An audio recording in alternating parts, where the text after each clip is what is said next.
Hey guys, it's Rachel. I just wanted to give a quick disclaimer about the first episode that you are about to listen to. We're very excited to have you. There are some vibrating sounds that could happen from a text message or outside air. We'll make sure it doesn't happen again in the future, but we wanted to make sure you guys had our first episode as soon as we could. So we didn't want to record it. We wanted to be as natural as possible. So enjoy, and please make sure you subscribe to get future episodes where no vibrating is happening. Hello, crime nerds. I'm Victoria. And I'm Rachel. And this is Crime and Chill. We are going to be talking about crime documentaries on any streaming platform or just that airs on TV, because why not? Because I watch them all. We have nothing better to do. And I analyze all of them and cross-reference. We were already digging and doing our own research, so why not just do a podcast? Because we're hilarious. That's facts. And we want to hear other people's theories too. So I think this is a good way to get things going. So, we are going to be talking about Queen of Meth, which is a mini docu-series. It's 3 episodes on Discovery Plus. If you haven't seen it, I highly suggest it. It's really good. So, Queen of Meth is produced by Tom Arnold, and when you hear more of the story, that'll make more sense. Yeah, and it is about his sister, Lori Arnold, who at one time in her life was known as the Queen of Meth. And it's a whole backstory. It's about her life from the beginning till where Today. she's at now. Yeah, today. And we get to hear the inner workings of the drug world. At least what it was in the 80s and 90s. For Lori Arnold. For Lori Arnold. So, before we jump in, just to explain a little bit more, she did run a 5-state drug ring. So this is going to get complicated probably, but we're going to do our best to keep it straight. And this was all ran by one woman. This was not a man behind her. She was the face of meth. On the East Coast. As far as DEA is concerned, everything. So while there was a man involved, we'll get to that in a little bit, she was the full one running it. It was her mind baby. Operation. Amazing to think that meth wasn't as big as it was until she decided She was gonna get rich. Okay, so let's jump in. Like I said, it's 3 episodes. The main reason that I think it's split into 3 parts is because it literally goes through from the day she is born until today. Yeah. Each episode is about 45 minutes long, I think. Yeah. And the first episode opens and just jumps right into where it all started.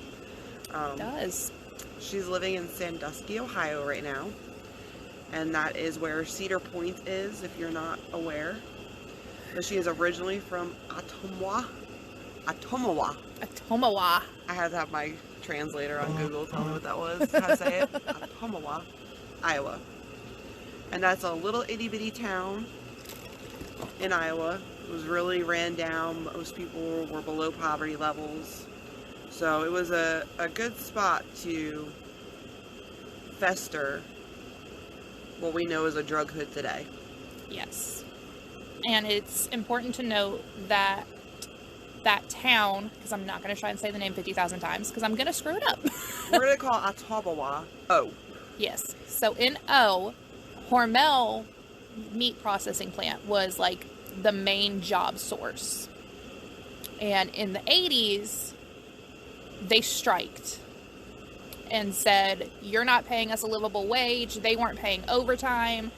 It became unsafe working conditions. So when they striked, they shut down the plant. And that really is what drove the town into poverty. So Lori is the second child in her family. Her parents' names are Jack and Linda. And in the birth order, it is Tom, Lori, and Scott. That is for her biological full brothers. Yes. That's biologically full-blooded, her siblings. When her parents had Tom, they were teenagers. Which that was probably like, I don't remember when she was born. She's 60 now. Yeah, it was in the late 50s. So late 50s. It was pretty normal for teenagers to be getting married and having babies. I mean, but her mom was still young.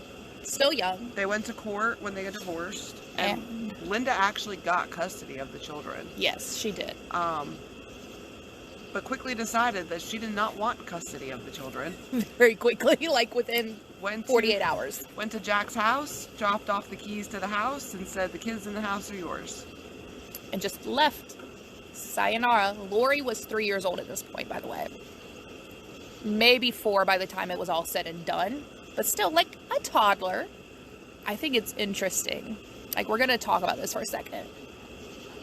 I want to hear your thoughts on this, Rachel. As a mom, could you imagine? Mom and a young mom, I was 19 when I had my son. I had only known my now husband at the time for 3 months before we got pregnant. There was no way I was leaving my child with him. I would have never. I don't know how you can just walk away from your babies. I don't understand that part. But that should have been a big eye-opener as I got older. Instead of doing what they did, it should have been a big indication that something wasn't right. Yeah. In their mother-child relationship, that they could, at 3 years, I mean, think about it, 3 years old, you have a connection with that child.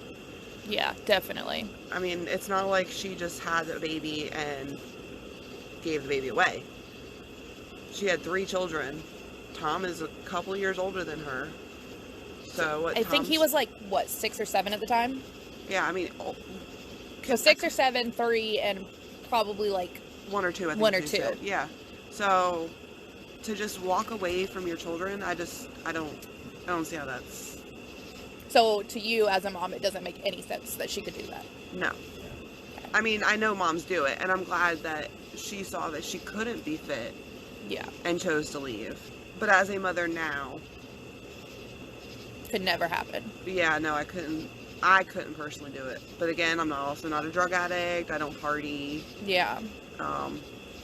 My child is my number one priority. And to Linda, it wasn't yet. She still wanted to live the fast life. Which could have had a lot to do with the fact that they were young, like 15, 16-year-olds having kids. Yep. Could do a lot with that. Also... Because, well, yeah, you were 19. 19 is a lot more mature than a 15 and a 16-year-old. She wasn't 15 and 16 when she left, though. Right. But so she was being that young. She didn't have that chance to, like, have a childhood, like, teenage years, party, do all the things. I think your brain chemically changes once you give birth. And that minute you give birth, those things that you missed out on, while yes, they still kind of ache for them at times, I just can't imagine. I mean, think about it. I had a kid before I could go to a bar legally. Yeah. You know, like, literally a couple months after being legally allowed to have a tattoo, I was getting ready to have a baby. So... freaking insanity. Your life is insanity, and I love it. I mean, not everybody has the same mentality, I guess, or the same, I don't want to say strength, but... Yeah, I don't really know if it's necessarily strength, because I know I have read before with pregnancy, like, your entire body and everything changes. Yes. So I think it all just depends on how that person's body handles it. And I think that also, like you said, does play into it, because if her was different than how yours was, then it would affect how she felt about raising kids, especially solo. 3 kids as a single mom? I also think she didn't want to give up her bar life. No, not at all. She can't work all night at a bar as a single mom, because who's home at night with kids? When you come home tired. I mean, I worked third shift with Nicholas. I remember. Coming home tired after you worked all night, she enjoyed working for that bar, so much so that she was still working for the bar. Later. Yep. Which we'll get into. So, a couple years go by. They don't really specify how long what goes by in between each event. At least not that I recall, but I also miss things sometimes. So later, the dad remarries, and he marries the neighbor, who is Ruth. Ruth had 2 kids from her previous marriage, and then after they got together and got married, they had 2 more kids. So at one point in time, there was 7 children under one roof. And they don't say how old her 2 kids were or how far apart in ages the other 2 that they had were. But I'm going to assume, based on the timeline, that they're all under the age of probably like 12, 13. Yeah, because Tom moves out when he's 15. Yeah, so at the very least. Or at the very most, I guess. So Ruth has her hands full, regardless if they were perfect children or not perfect children. That's a lot of kids. That's a lot of kids. That's like a football team. I mean, I don't know how many kids are on a football team. That's a lot of kids in one house. That's a lot. Like, imagine feeding 7 children, bathing 7 children, getting 7 kids ready for bed, 7 kids up in the morning, 7 kids breakfast, 7 kids laundry. Ruth's a saint. I don't care what she did. I'm sorry. Ruth is She's badass. Questionable in some of her parenting tactics, but that is a lot of work. But again, parenting at that time was different. And I completely agree. The things that Lori did not like, I don't feel were... I feel like she should have, if she wanted to play Ruth off as this bad person, she should have given more detail or better examples. Right. It was a lot of kids. So Ruth expecting her to dress a certain way, or Ruth expecting her to behave a certain way. As a mother, you have these ideas. Even though she's not Lori's biological mother, she was there since she was, young. Yeah, probably at that point, I would say 5 or 6. Yeah. So, coming in, taking over where this mother just dipped out. And, you know. I mean, that's insanity. And the thing that Lori used as one of the examples, and I think Tom also used it, and they talked about it, is that Ruth would supposedly, and I say supposedly because they were both drug addicts, so I don't fully trust their memory on this, that she would have best kid of the week contests. See, I believe that's true. You do? Yep. Because when we were kids, my mom would have some kind of little chart, and it wasn't like you were the best kid, but you did X, Y, and Z, you won the award for that week. Yeah.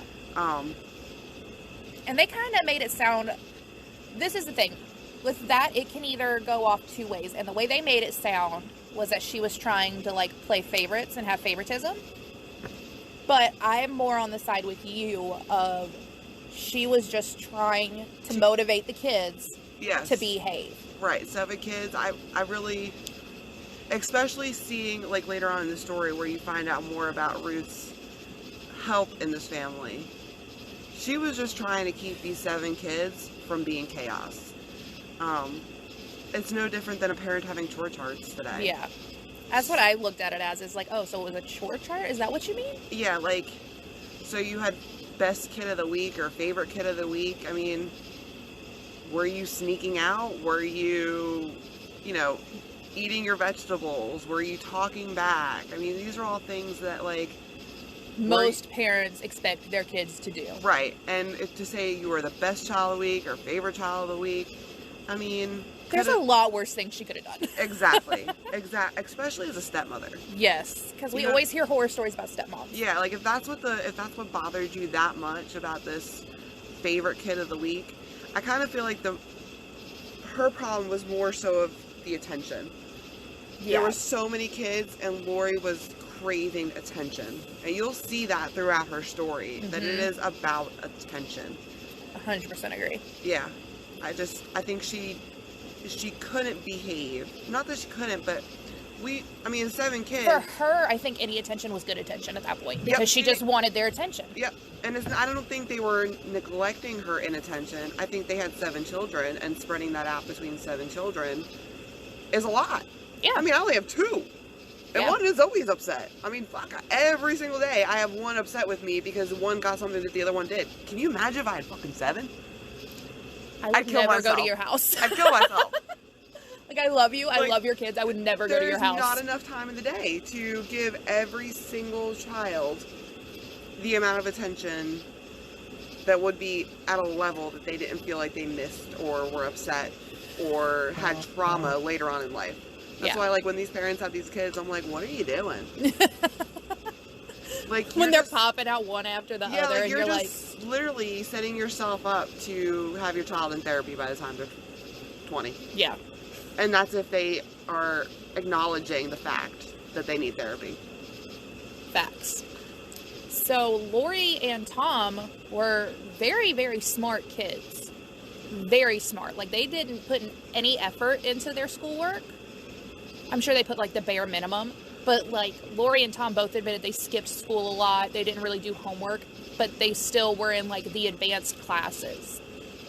So that, that either comes from just straight being smart or just the environment you're in. So I think that's important because that does play into the story later of how smart Lori is. Yes. Lori's intelligence could have been used for so much better in life. And unfortunately, she didn't. Nope. So they did the normal kid, young teenager things. Like, if parents went out of town, they throw a party. It was the freaking, like, 60s, 70s at that point. Totally normal. And then, at age 15, Tom did decide to move in with his mother. And his reasoning for that was he could party and grow out his hair. So, again, shows you the kind of father Jack was compared to the mother Linda was. Mm-hmm. Because at 15, you do not have a frontal lobe. So as a parent, our job is to keep you from partying. And I understand the long hair thing, but as a parent, we want our children to present themselves in a respectful manner. Right. So, to have long hair on a man back in the, the mid-70s, early 70s, this is going to reflect upon them as parents. And I have this problem with Nick. He wants to dress like a little... Yeah, he literally has no problem going out in sweatpants and a baggy t-shirt. And I'm like, clean yourself up. Mm-hmm. Like, take some pride in the way you look. Yeah. And he doesn't all the time get that. So I can relate to how Tom was feeling because, think about me. I was a little goth kid. Yeah. My mom couldn't stand the amount of black I wore. But it is what it is. Just like Lori wanting to dress like a tomboy, and Ruth was about the bows and the skirts, so... And again, gender norms at that point were very much like strict written lines. Mm-hmm. So it's not like now where everybody wears whatever they want and most people don't care. It's like now back then, if you were a girl, you wore dresses, you wore skirts, you looked like a little lady. That was just how it was. And as a boy mom, if I had a girl right now, yeah, I'd want you to dress in a skirt just because I have not been able to put a little girl in a dress in a skirt. So, yeah. That's just what a mom wants. A mom's want the girly, you know what I mean? Yeah. Like, it's... Because when I think about it, like, I don't have kids.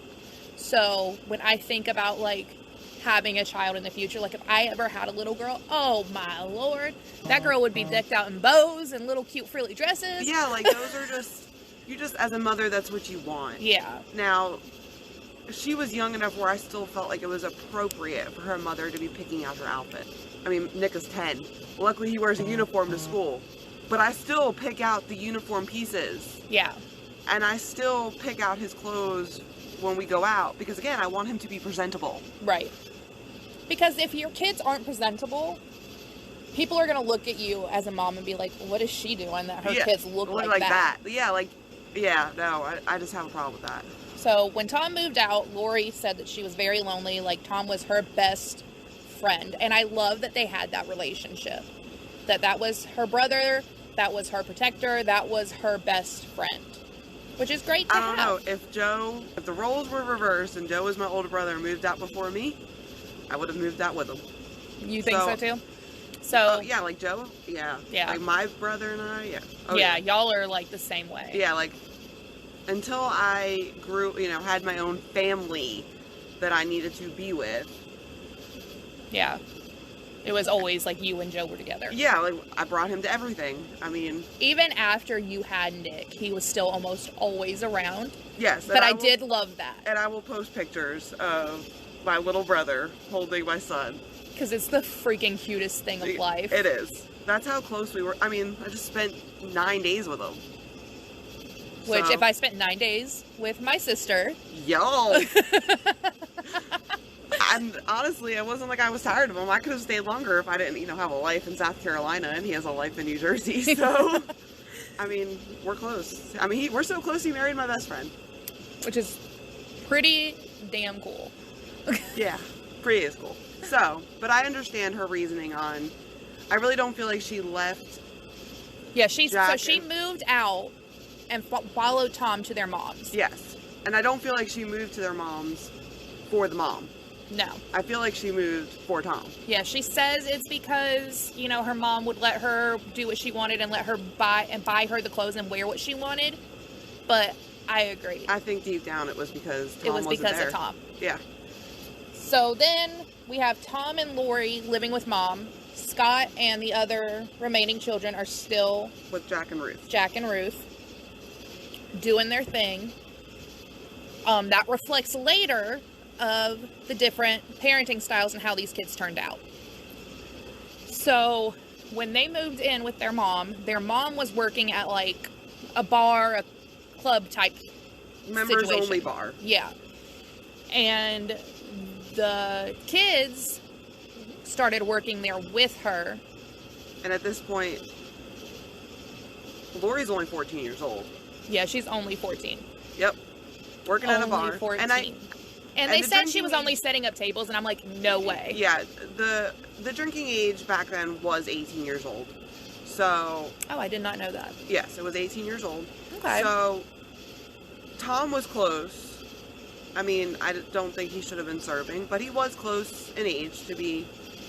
At least at the bar. Yeah, and they were both of working age. Yeah, because working age back then was lower than it is now. I think in most states it's still currently 16. No, it's 14. Oh, is it? Shelter of life, yeah. I started working at 14. Okay, well, I know around here, most places were like 16 still. Yeah, like certain places here, you can still work at 14, but a lot of them want 16. So, yeah, so the... And I feel like that's because 16 license, you have reliable transportation at that point. So the legal age of where you were allowed to get a W-2 is 14 years old. Oh. Most companies will not hire you until you're 16, but you can work at 14. If she was just setting up tables, I mean, at 14 years old, that's pretty normal. But she wasn't doing that. Yeah. So while working at the bar with her mom, she's working late nights, she's getting tired, she's still technically going to school at least when she can. Some of the time. Yeah, some of the time. Linda thinks it's a great idea to introduce her to diet pills that help keep her awake. Genius. Absolutely genius. Let's give a 14-year-old girl who already has body issues. I mean, everybody at 14 thinks they could change their body in some way. I mean, 29 fucking years old. I still want to change my body if someone gave me some magical pill to do so. Right? These magical pills don't exist anymore. I've looked. Oh, good to know. But yeah, so she gives her these diet pills. The first time she gives her one, it was half. Yep. So at least she was smart enough not to give her the full dose of the diet pill, so I will give her credit for that. I mean, if we want to give a little bit of credit to a shitty-ass mom, let's give a little bit of credit just to a little bit, because that is Why didn't we just give her Coca-Cola? Right. Coca-Cola had way more caffeine back then than it does today. Yeah. So she gives her half the diet pill. Or hell, let's actually let her go to bed at a normal hour. Oh my god, that would make so much more sense. Why didn't she think of that? I wonder why. I don't understand why we didn't just put a bed in the bar. There's buildings back there. I mean, there's rooms behind a bar. Tell your kid to go to bed. I would have respected you more for that. Yeah. Than let's pop her with a half a diet pill. Yeah. I agree. So she gives her the half the diet pill, and Lori stated that she was up all night, felt great. You know, she could party all night, hang out all night, and she said that it helped her lose some weight. So she was happy about that. Again, 14 years old. Of course she was happy about losing a little bit of weight. Even though when you look at Lori now, plus look at the pictures... She didn't need to lose any weight. Yeah, there's not many pictures of Lori prior to getting into the partying life. Yeah. We will post some pictures that we were able to find. Yes. But never did you see this girl looking overweight or of anything of the sort. She always No, the only time she looked big was when she was pregnant. Oh my goodness, go figure. Who knew that when you got pregnant, you got a little bit of a belly? And it was all just belly, which means she probably didn't gain any real weight. No. So, we're going to fast forward a little bit. Mom remarried. She married the captain of the police. And then Lori meets Bobby.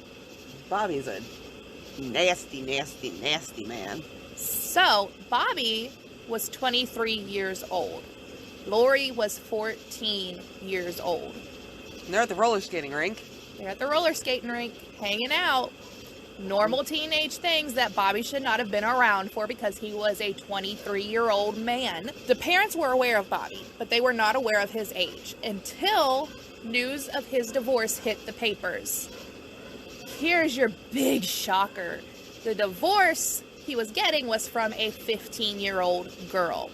And what's Ruth's bright... what's Linda's bright idea? Gives her ultimatums. She gets three choices. She either dumps him, she marries him, or he's going to jail for statutory rape.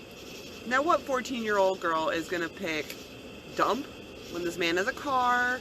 He sounds really super cool, you know, cool. Let's put him in jail. Again, that's just as much as dumping him. You might as well just dump him if you're going to put him in jail. Yep. So what does she pick? She marries him. And in the state of Iowa at this time, a 14-year-old could not marry a 23-year-old. So what does bright idea Linda do? Puts them in her car and drives them to the state of Missouri so they can get married legally. And then after they get married, she takes them across the street or down the street to a bar so they can drink and celebrate the fact that her 14-year-old daughter is married now. Let's give Linda a round of fucking applause and Mother of the Year award. I don't like that woman. I don't either. So then, after she drives them across state lines, drives them to the bar, takes them to their apartment. Now, Bobby and Lori have their apartment.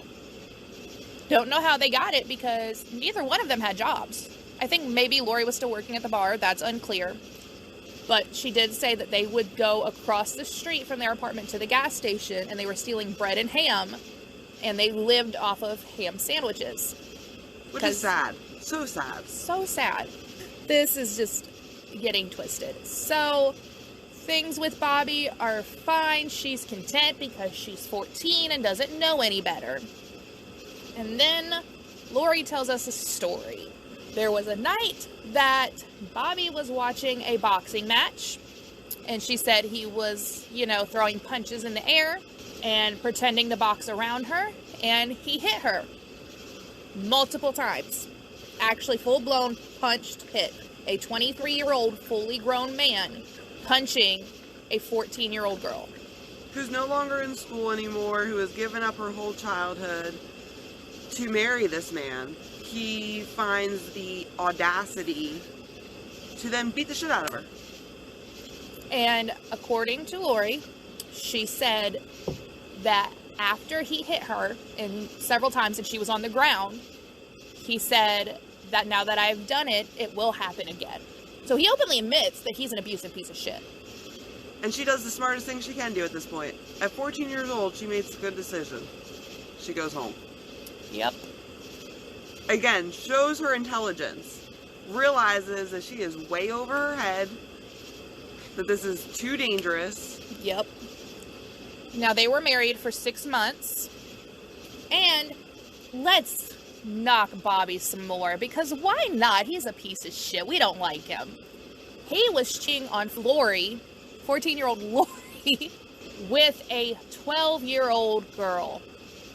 You know, as if the first 15-year-old wasn't a big indicator of being a pedophile. Then we go to a 14-year-old, and now we're with a 12-year-old. What's next? Man, I hope that man is... I hope he's dead. Gone. I hope he's gone. I hope someone chopped off his dick. Yep. I hope some parent found out and just beat the shit out of him. That's what I hope. Like, if you want a pussy that just has no hair on it, just tell your girl to shave, dude. Like, I don't understand. Let's leave the children alone. Get somebody your own age. You know, somebody you have something in common with, other than you like bare skin. Yes. Because that's not cute. No. That's and disgusting. obviously, it was illegal at that point if the parents said, we can have him arrested for statutory rape. So obviously, it was very illegal still. Yeah. So it's not like, it's the time. No. And I'm sorry, I have no problem with a 10-year age gap when it's 23 and 33. Yes. When it's 33 and 43. When it's 43 and 45 and 50, whatever. You get the point. But a child, again, with this frontal lobe, does not understand what they are doing. Nope. So, 6 months they were married. They get divorced. Lori, smartly, and of course, calls her brother Tom. And what does Tom do? He does what every big brother should. He got her, and she moved in with him. Which, thank you, Tom. We love you. Your sister. So then, Lori decides she wants to go back to school. She was going to re-enroll in 8th or 9th grade, wherever she was at the time. They had her take an IQ test, and they put her in 10th grade. Which, again, shows her intelligence. Shows her intelligence, because that basically made her skip a grade. Yeah, and had been out of school for X amount of time, and is able to have an IQ high enough to go right to the 10th grade. But how do you go back to school after you've worked in a bar, got married, had your own place, kept your own schedule? I mean, she was just set up for not happening. Yep. So, unfortunately, her being in traditional school did not last long. But she dropped out. And it wasn't because of her intelligence. It had nothing to do with her intelligence. It had everything to do with that she didn't fit in. And she did not feel like she fit in. Yeah, at this point, she's an adult, unfortunately. She lost out on her childhood. Then, Lori goes and gets her GED. And just starts being an adult. Doing what normal adults do, which is work. She was seeking out work. Struggling to make ends meet. Because, again, she's still a child in an adult world. Then she meets Shirley Inman. Shirley Inman, let's talk about her for a second. And let's explain her backstory before we get into what she was doing.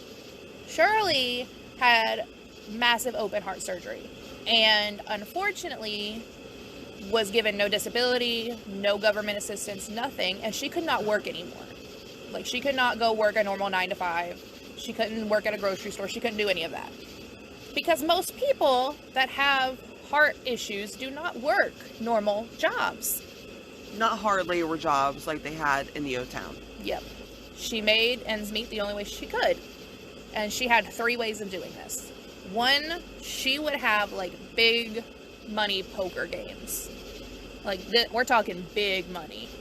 The other way is she, unfortunately, was a pimp. She had girls that she would sell to men for the evening, give them a small cut, she'd keep the rest. And then she was also a drug dealer. So, Lori meets her, and not long after, Lori moves in with her and starts working with her. And Lori blatantly said she did not want to be a hooker. Wasn't happening. She wasn't down for that, which, proud of you, ma'am. I'm very proud of you for being a teenager and making that decision. So, I mean, out of those 3 options, I'd pick the same one she picked. If those were my options as careers, then I could either pick a whore or a drug dealer or a poker player. Well, I would never have enough money to buy into the poker game. Nope. And I'm not very good at poker, so the money I did have, I'd lose. Yep. You sure as hell ain't touching me if I don't want you to touch me, because nobody fucking touches me. Nope. I'd kill you. So, yeah, I'd do what Shirley did. I mean, I did what Lori did too, if those were her only options. So, Lori starts going and picking up orders for Shirley at the pharmacy. she does this for a while. Like, she had a car she would drive, go to the pharmacy, say, I'm here to pick up Shirley's order, go on, take it back. And then one day she figures out and finds out that this order she was picking up was nothing but over-the-counter medicine. Yep. So the normal pharmacist is out that day, and they have a fill-in, and the fill-in fills her in on these drugs that she thinks she's picking up, and they're not really prescription drugs. She can go buy them herself right off the counter. So Shirley was selling these as speed, is what she was doing. It was over-the-counter medicine used for, like, allergies or hay fever, something along those lines. I think it was like the start of like before people got into like the Sudafed. Yeah. And turning it into whatever they do. Meth. Yeah. I was going to get into that, but I was going to get into that when we got into the chemist. But yes, she was just pretty much caffeine pills. Yeah. So Lori realizes, hey, I could do this and keep the profit myself. So she does that. She goes and buys the same medicine, sells it as speed, keeps 100% of the profit for herself. And she said that she did not do that long. It wasn't enough to take the risk. Right. Granted, I don't really know if she would have gotten in trouble at that point. Maybe, like, trouble with the people she was dealing to if they found out. Yeah, like, that could have ended up pretty badly if somebody finds out, what they're actually getting. Obviously, they didn't have Google back in the day, because I don't care what kind of pill it is. If I open my ibuprofen and it looks different than the bottle I brought prior, I'm going to look up that pill ID. I do the same thing before I take it. Yeah, so, yeah, it was a dangerous game to play. Can you, think about people now who sell oregano thinking it's marijuana. Can you imagine? No, I don't want to be in that game. No. So then she goes, and she's still living with Shirley at this point. Cheryl, whatever her name is. Still living with her, but she starts working at a bar and is just doing her thing, making money. And in walks a biker group called the Grim Reapers. Which just sounds terrifying. Yeah. Just I'm all for biker gangs that do well, for the community, and I understand a lot of them are not kicking and punching, and I'm all It's not all Sons of Anarchy. Yeah. There are military biker gangs that just hang out. Do good for their, that's their family. Yeah. This gang was a little sketch. It was a little sketch. So this is where Lori meets Floyd. Floyd was the captain of the Grim Reapers. I'm not sure where that falls into the hierarchy of motorcycle gangs. I do not know enough about motorcycle gangs. I'm going to say captain sounds pretty high up there. Yeah. So I wouldn't say it was quite leader, but it was pretty high up. So a little bit about Floyd. Floyd was 16 years older than Lori. Lori was 18 at this time. And Floyd was a Vietnam veteran, and when he was in the military, he was a sniper. He was discharged from the military after he was shot, and as most Vietnam veterans do, he had PTSD. Thank you for your service, Floyd. I do appreciate your service. We don't appreciate what you did after. Yes, I wish there would have been help for you back then. We do. And please, if you are listening to this and you are struggling with PTSD, whether it's military or just a mental health issue, please seek help. There is so many options available now. Please actually You don't even need to leave your house. We are not sponsored by BetterHelp, but there's BetterHelp. There's so many options. Yes. So please seek help, because it'll be better for you in the long run. Grim Reapers were mostly made up of Vietnam vets because, most of the time, veterans stick together, and there's nothing wrong with that, and I'm A-okay with that. I'm not A-okay with the fact that they were running drugs. Floyd was full-blown selling real speed, and Lori started driving him to pick up this speed. When one of the times they went to pick it up, they went to a biker friend's house who had a lot of money, a lot of cocaine on the table, offered Lori a line of cocaine, and she tried cocaine for the first time. I'm not going to say she 100% would have ran into this had she never met Floyd, but it's probably a good possibility. She liked it. I think this is where we kind of start to see, she liked the diet pills, she liked the alcohol, now she likes the coke. She has an addictive personality. She very much has addictive personality. And then later, a little while later, Floyd's having a party. And I'm assuming it's his birthday party because he says to Lori that he wants her for his birthday. And Lori says she was completely blindsided by this, that she did not have those feelings. She did not know he had those feelings. So they did start dating. And Lori said it took her a while to get to that same level. Like, he was in love with her. But I don't think... So Again, obviously from the beginning, she wasn't. Feels that she was young. Yeah, she was 18. Older. And he's 16 years older than her. Yeah, so I think she's standoffish, knowing what older men have been like. Yeah. So later, in 1980, Floyd and Lori get married. And in January of 1981, their son Josh is born. And he was a cute baby. He was a cute baby. Oh my god. So cute little chubby cheeks. He was so cute. I just wanted to pinch him. So they have the baby, and they buy a cabin on a lake that was used as a fishing cabin for $6,000. Cabin on the lake for $6,000. Imagine buying that now. Well, the fact that it's just a fishing cabin means it's going to be cold. It is. It's Iowa in the winter. It's cold, but it would be nice to buy anything for $6,000. I mean, you can't even buy a freaking car right now for $6,000. Nope. So they were not selling drugs at this point, so they were broke. So newlyweds broke with a newborn baby. That alone puts a lot of stress on you. Especially, yeah, a young mother, new relationship, really. So probably about, I'm guessing based on the timeline, probably about 19, same age you were when you had Nick. Yep. So they do all that. You know, they're on the struggle bus. They don't really have a way to make ends meet. They're not doing well, even though they were still doing drugs.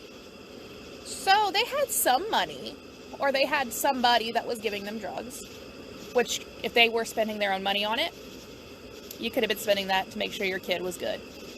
And the friends and stuff they interviewed throughout this have said that they would get high while their kids would play together. Would you get high and leave your child just to play with other kids? Ever? No. No, because it's not safe. Not only is it not safe, but... It's just bad parenting. Let's just say that child breaks something. I mean, kids break bones all the time. Now you're high, and you got to get that child to a hospital. And you're going to go into that hospital... Like, this is the stuff that would go through my mind. Yeah. I need to be 100% so that my child is going to be 100%. Yep. So then Floyd's brother Mike,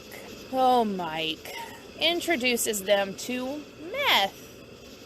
He has Lori try it because he says, oh, you can make some money off of this. Again, big shocker. Lori tries it and she likes it. Well, you can't try meth. Right. You don't just try meth. It's proven in studies that one time of doing meth changes your brain. Mm-hmm. So... You can't just do it once and be done with it. There ain't no one time. If you think there's one time, let me tell you right now, there is not one time. Nope. There is no trying meth or heroin one time. Do not do it. Don't do drugs, kids. It does not. There's nothing good going to come from your life by doing hard drugs. Nothing. So then he gives them this 8-ball, which, if this makes sense to you, it is 3.5 grams, and explains to them how to split it up so that she can sell it and make money off of it. They make, like, what was it, $150 in profit? And they thought it was killing.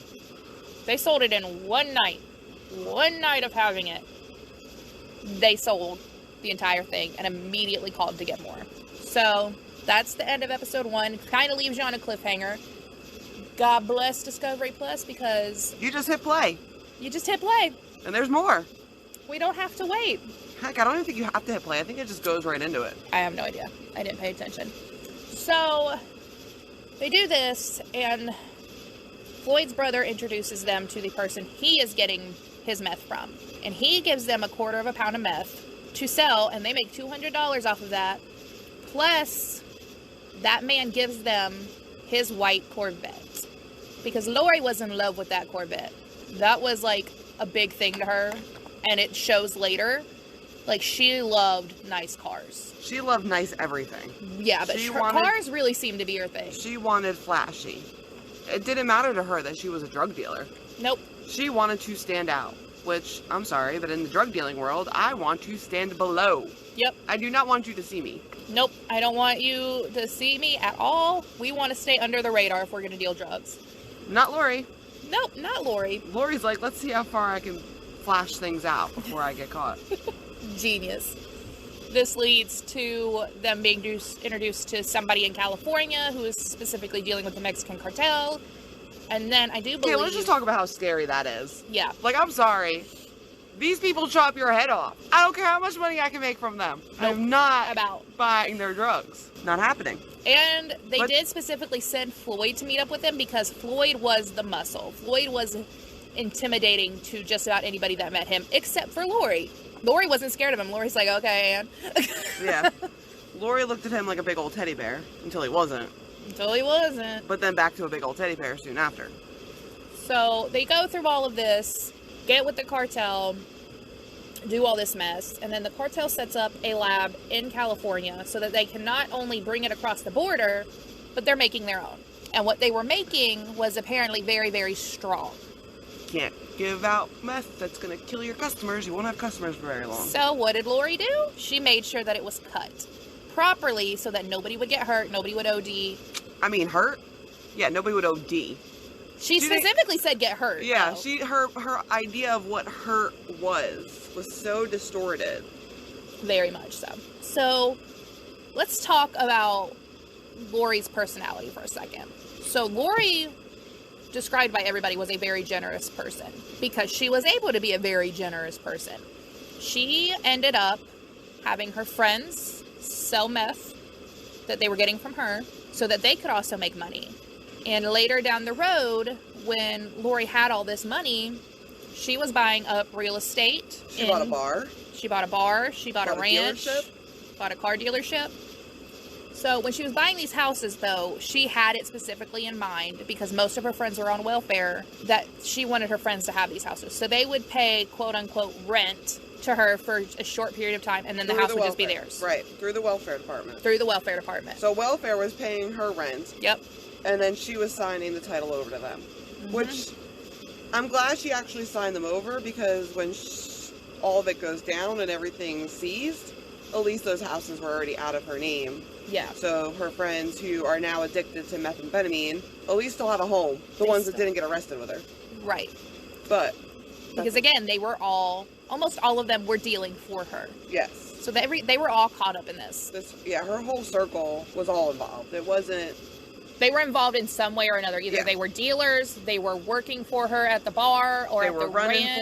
They were running for her. They were working at the car dealership. Again, Lori was a smart cookie.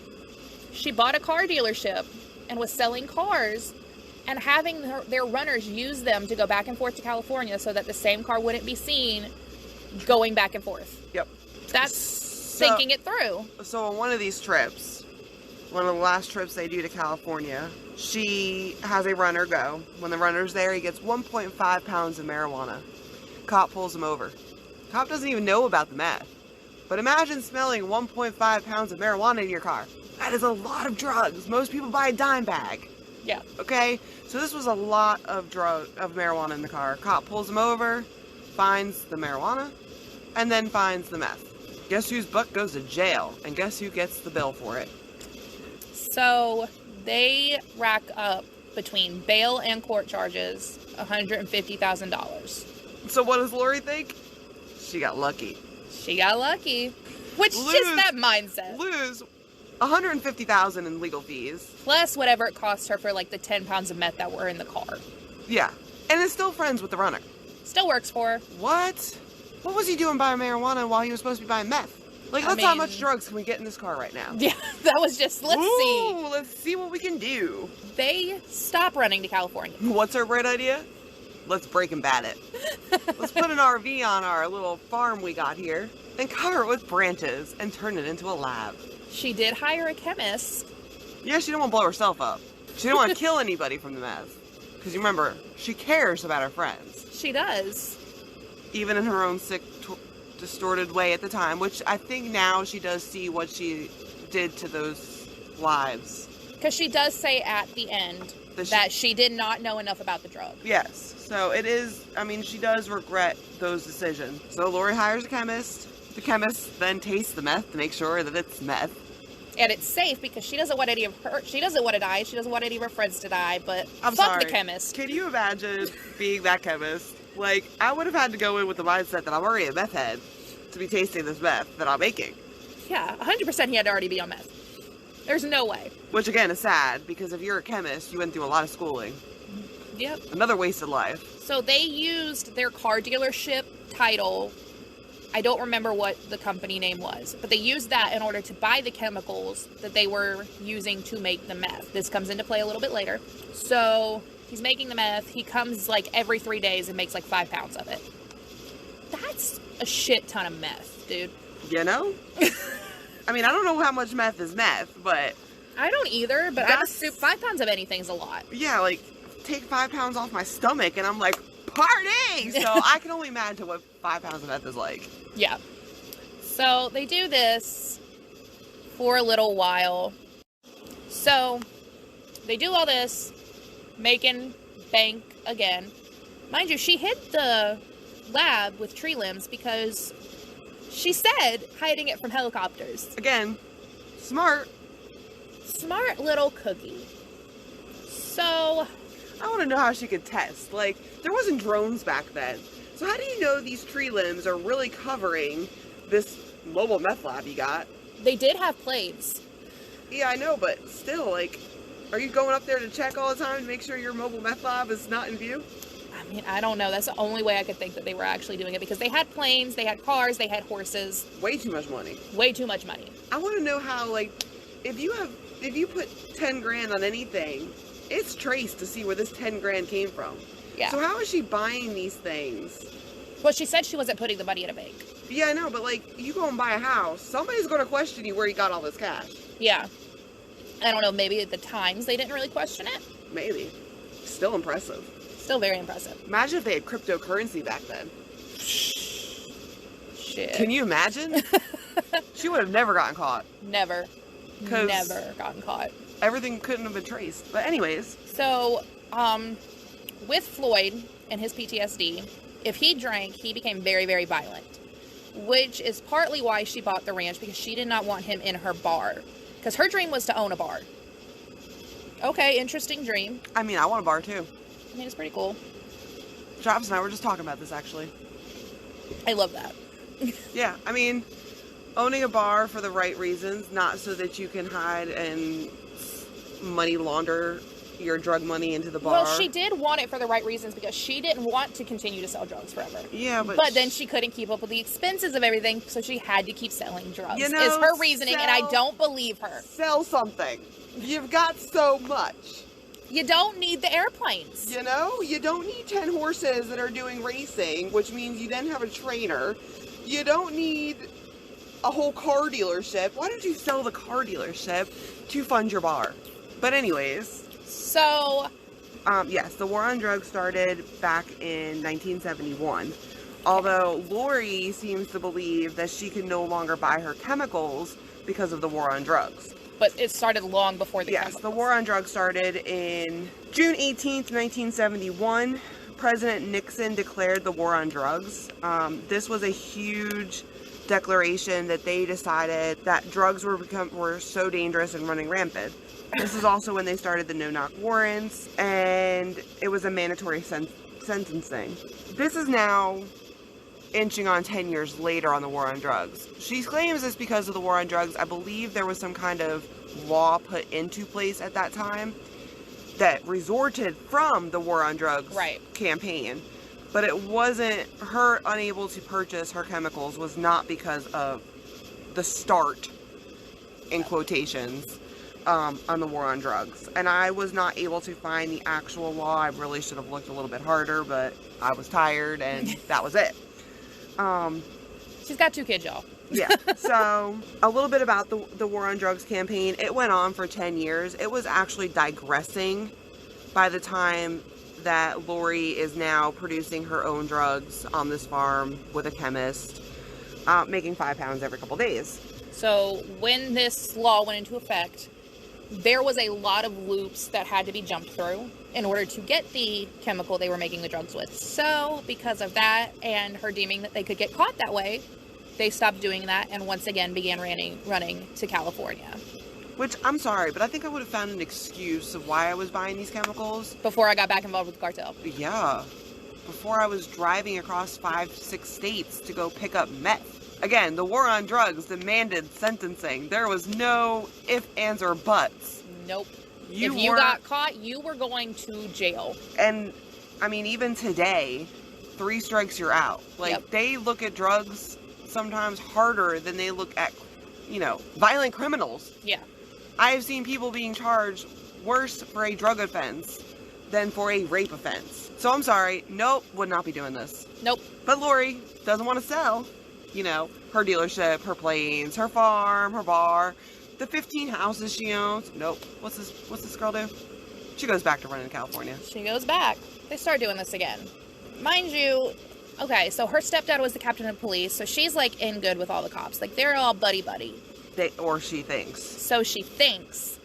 When, in reality, they were gathering intel. And I really think, in the beginning, she probably was buddy-buddy with them. Yeah. But this operation now has taken over this entire town and is bleeding across multiple states. Yes. And I think what happened is they were turning a blind eye. Until it got so bad, and then feds got involved. Yep, the DEA gets involved. So we get to hear from one of the DEA agents that was actually on her case, which that's pretty cool actually, and I liked that we got that firsthand. Yeah, of his investigation. Yeah, and like what he did.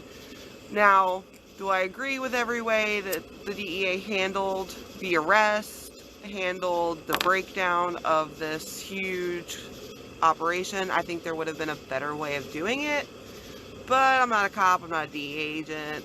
And I didn't live back then. I'm baby. So there was a small bust, because they knew they didn't have enough on her to completely go in and shut it down and take them all to jail. But they had enough to go into her home. Lori was not home for this, but her husband and her son were. And the first raid was around his 10th birthday. What a great birthday present. Happy birthday, Josh. I'm sorry your parents sucked. So they go in, bust down the doors. Nobody gets arrested, but they did seize money, like 3 pounds of meth, and from my understanding, a shit ton of guns. Yes. Like a shit ton. And remember that war on drugs started the no-knock warrants. So Josh is in bed asleep. It's nighttime. And they're busting down the door. Can you imagine? Not that one. That one was daytime. That one was daytime? That one was daytime. The second one was nighttime, where they were all in bed. And Lori wasn't home. Yeah, they told her not to come home. Yeah. So she was out running errands and about to go get her hair cut. Normal She errands. was making... Normal mom errands. Normal mom errands. She was being a normal parent for once in her fucking life. No, I feel like she balanced a lot of being normal mom. I mean, Josh was in sports. Josh was going to school. Like, I'm sorry, but I know some drug addicts that they don't do all that shit for their kids. They don't. I think she did her best. Yes, under her addictions, and I do understand addiction is a disease. She did try her best for Josh. She did. So they go in, nobody gets arrested. Her mom did go pick up Josh from the house when this first bust happened. So he was escorted off the property with her mom for the remainder of the bust. She then calls the house. Good old Linda, who gives, diet pills to her daughter. Yep, is the one taking Josh. But okay. Mind you, Scott, her youngest brother, was on his way to go get him when he found out that his mom had already got him. So Scott was willing to go get her child, which, thank you, Scott. We move into, she calls, Floyd says, it's fine, come home. They stop everything for about a month. And then she's like... They think they're in the clear. They think they're in the clear. Stupid girl. Stupid. So smart, but so fucking stupid. So naive. That's what it really is. Naive. Yeah. So once again, they start up. And it does not take long. So they can start up. So in January is the first bust. March, she's back to dealing. And the feds come to her and offer her a deal. I couldn't think of the word. Yeah, a deal. They offer her a deal. and say, if you flip, they tell her everything they know. Lori, being the smart ass she is, bought a tape recorder and shoved it down her boot, thinking she was being smart. Wasn't being smart because it's the feds and they can pretty much do whatever the hell they want. I mean, and at the time, I thought she was being stupid, not taking the deal. So they offered her, if she flipped and said everything, that she would have only got 10 years in jail. That would have been it. She did not cooperate. She did not take the deal.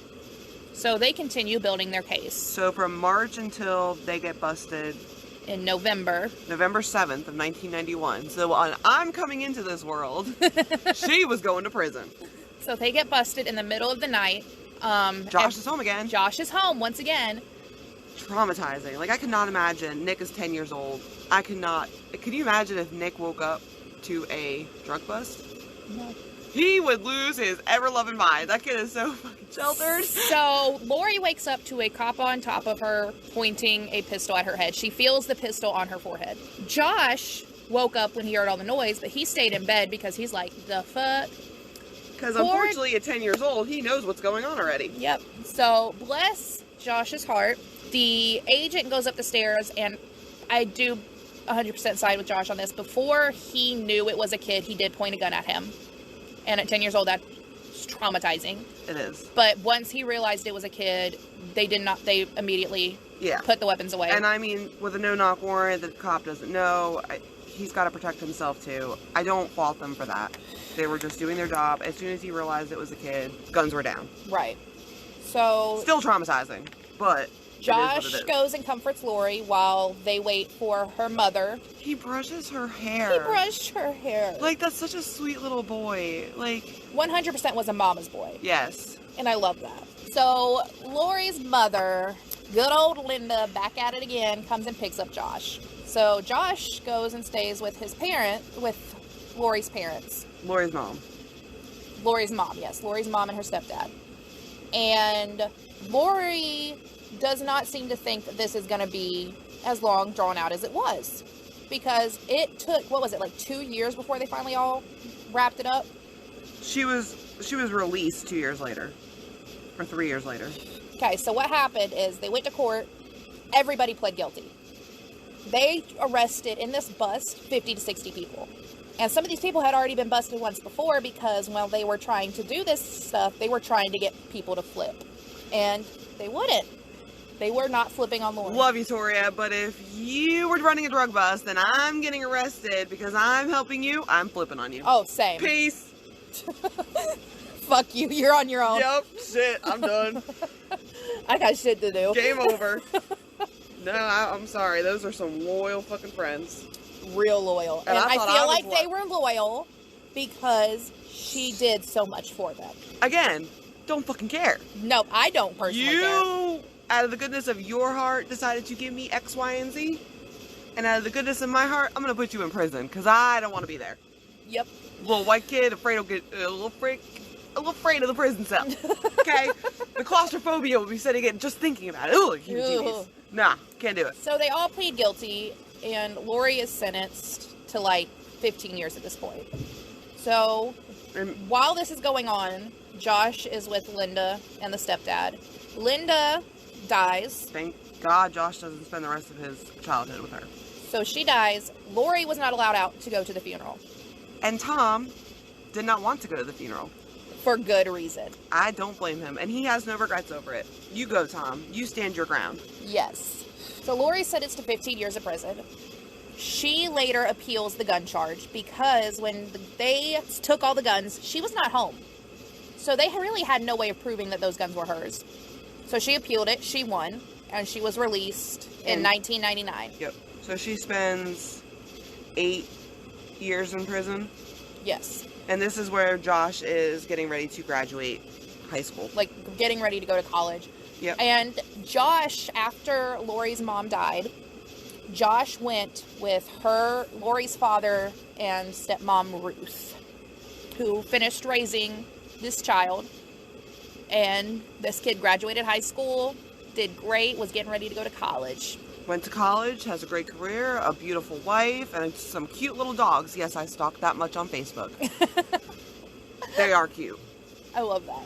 So Lori gets out and attempts to do right. She attempts to have a normal job, but she didn't want to just go home to dad's house. She's 40 at this point. So she has a day job working at what was the Hormel factory, but changed names like 3 times at this point, so I don't remember what it was called. She works there, and then she ends up getting a night job at Wendy's. She starts drinking again, which we know is a problem for her. And then falls back onto drugs. Right back into drugs, and it does not take her long to start dealing in pounds again. In the process of all this is going on, she's doing that. The feds call Tom. So let's explain why the feds called Tom. Tom Arnold was an actor and comedian really famous in the 80s and 90s. He was married to Roseanne Barr, who helped him go to rehab and deal with his addictions. So good on Tom for dealing with his addictions, getting his life together, because he wanted that career. And I didn't look to see if after he married Roseanne, if it was their divorce was because of his addiction coming back, or if there was, I just know there was irreconcilable differences. I can't say those words. But either way, Tom has gotten his life together. In order. He followed his dreams in acting. Tom is, from social media, looks like a great father. Although he's been married 4 times. So there's obviously some things going on there. But Tom is still a decent man in society. The police feel safe enough to go to him. Again, I don't know if I really agree with that. Like, I'm sorry, but I don't care who you are. If you're dealing drugs, I don't care who your brother is. Nope. You already went to prison for it once. I'm not going to call brother and be like, you need to talk to your sister and get that shit under control. Yeah, so they call Tom and say, if you can get her to stop right now, we won't bust her. So Tom goes, like the big brother he is, and says, listen, they know you need to stop dealing. And she's like, fuck off. She doesn't listen.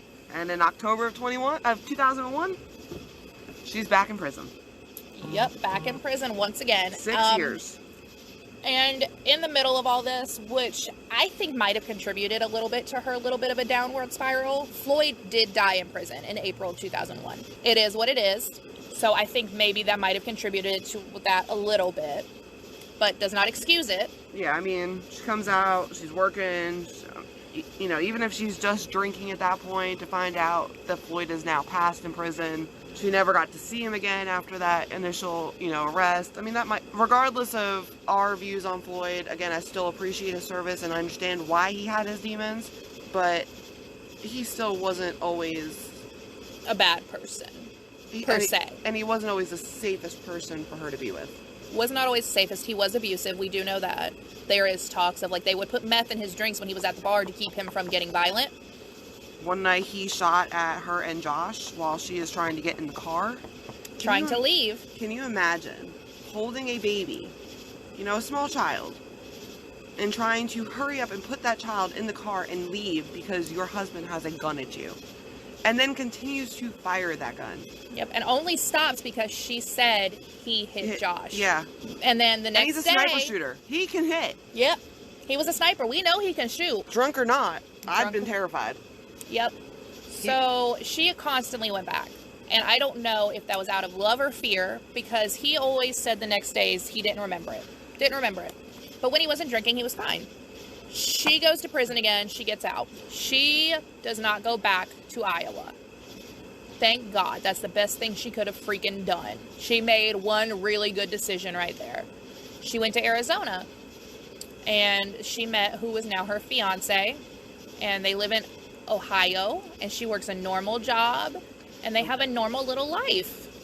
Yeah, I wonder what the second prison, besides Josh's heartbreak, yes, was that enough for her after that second prison stint to say, okay, I'm done? Because Josh says the first time was sadness. Yeah. The second time he was angry. Yeah. And can you imagine? I mean... And because he was older at that point, so he really did understand. Yeah, that my mom chose, again, to get caught and leave me. Yep. Or to do this again, and then would result in her leaving me. I mean, just that breaks kid. My heart. A little bit about the recording of all of this is through all the interviews, they're all conducted outside. You can tell this is done during COVID. They're all conducted outside. They're all conducted with 6 feet of distance. Besides Tom and Lori, who obviously, their family, they're going to be closer together. Yes. at the last episode, you do see Josh. Yes. She sits down and talks to Josh, and this is where she's talking about getting out in 2007 and, well, the initial going back in. Yeah. But you can still see the hurt that she caused him. Yeah. We know, it's very blatantly obvious that she loves her child. Yes. There's no ifs, ands, or buts about that. But she had a disease. She had a disease. That she thought instead of getting help for the disease, it was easier to get money with it. They were all 6 feet apart, and Rachel actually pointed this out, and I agree with her, of that them sitting apart like that, Josh and Lori, showed not only, like, you know, distance because COVID, obviously. But you could still, like, we've all had conversations during COVID where we kept our distance from somebody, even though we wanted to hug them. Yeah. Or we wanted to, you know, just be close to have a conversation. He didn't even want, it didn't look like he wanted to be in that chair. No, it did not. It seemed like he just It wanted, was a very he's awkward... content with her being in Yes. Ohio and being far away. Yes, He's comfortable he with that loves his relationship at a mother. distance. But he's afraid to be close to his mother, it looked like. And I could be wrong. We could be reading into body languages wrong, and he never said one way or another. I don't think he fully forgives her yet. I don't think so. And I don't think I could blame him. Nope. I think that initial arrest, and you're sitting there brushing your mother's hair. Again, if, as a mom to a 10-year-old right now, that moment right there, I don't care how fucking broke I got. I'd do that prison sentence, and I've been done.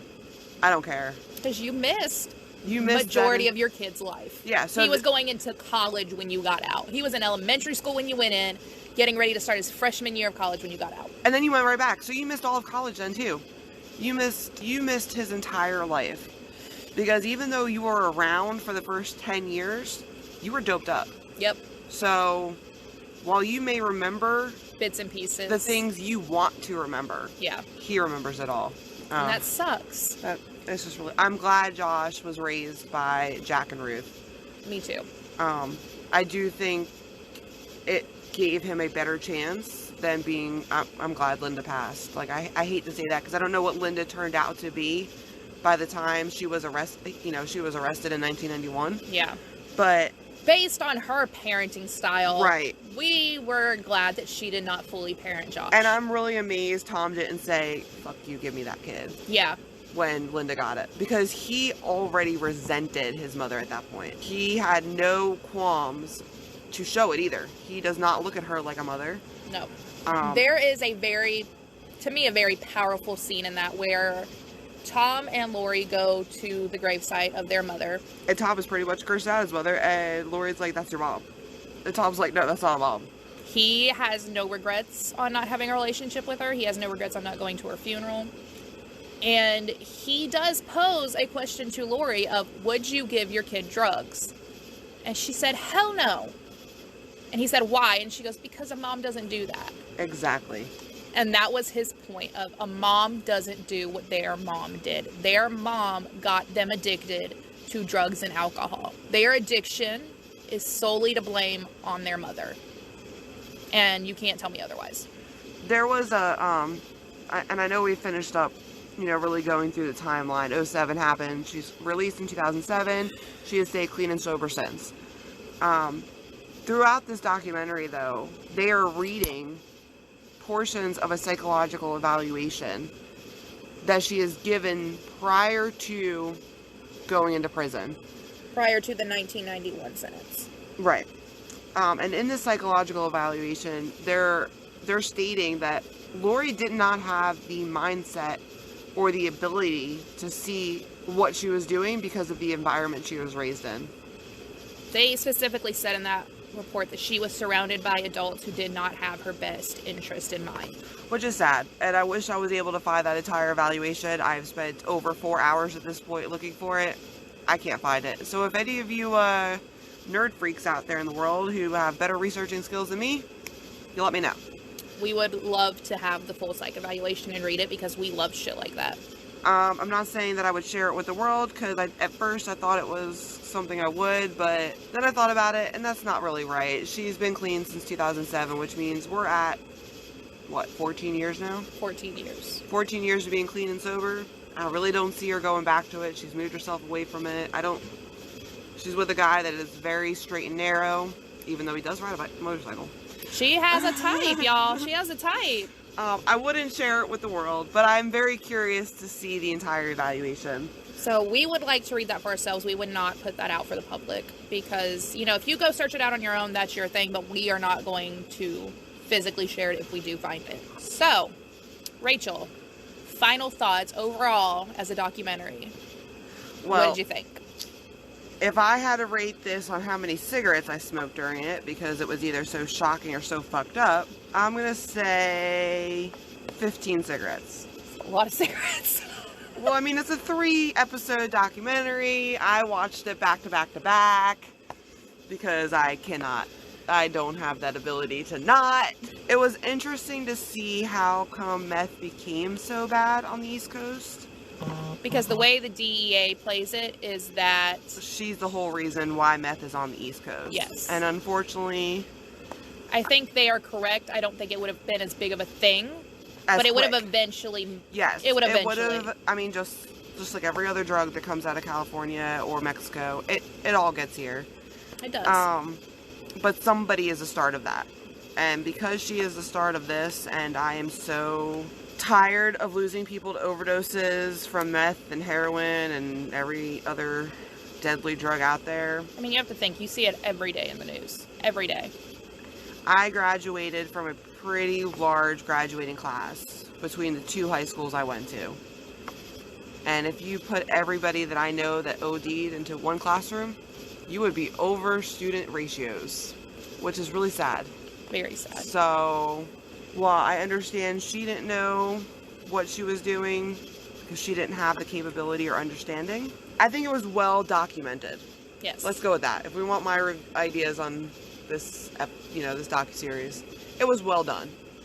Tom had a lot of experience in this film industry, and he did a good job of... He did a very good job. Keeping the timeline straight, not confusing like we just did. Yeah. We're sorry. We definitely... This is our first episode, y'all. Yeah, so... give us a break. It will get better. I definitely think she did a good job. He did a good job. So, I will rate it. So, our rating system is going to be in cigarettes, because if you look at our picture, it is a coffee cup and cigarettes. Because that's just how we roll. That's how we roll. That's my mom time, yo. I would rate it probably about 15, too. Yeah. Because 5 it an was... episode. It was a lot. It was a lot. It was really... I agree, it was very well done. It was... The timeline was kept very straight. There wasn't a lot of back and forth. It was very much easy to follow. Yeah. And, with you having kids, I know sometimes the kids might wake up in the middle of the night. So if you missed 2 seconds of it, it wasn't that bad if you forgot to pause it. Never Because happened. I'm notorious for forgetting to pause things and walking out of the room. I always go back. If I forgot to pause it, I'm going to go back. So I usually do too. But I will say it wasn't hard to follow when I did forget to pause it. Yes. So it was good. It was well done. And I loved it all. So. And I hold no qualms to Lori. I am glad that she had gotten her life on track. I am glad that Tom continues to battle his, keep his recovery going. And if you do have a drug problem, I do really hope you find help, because we're running out of coffins, people. We're running out of coffins. And there is so many resources out there Reach out to without us. going to jail. If you do not want to look for those resources on your own, DM us. I will find you a resource in your area. So you can find us on Facebook, TikTok, Twitter, and Instagram under Crime and Chill. And we are going to have threads on there because we want to hear your thoughts on this docuseries if you watched it. And because we like to stir the pot and see what everybody has to think, what are your thoughts on no-knock warrants? How do you feel about that? Because they are still being used today. And let me explain to you what a no-knock warrant is before we get your ideas or explanations. A no-knock warrant is when an officer walks to your door with a warrant in their hand, and instead of knocking and announcing who they are, they will bust down your door and proceed with the warrant.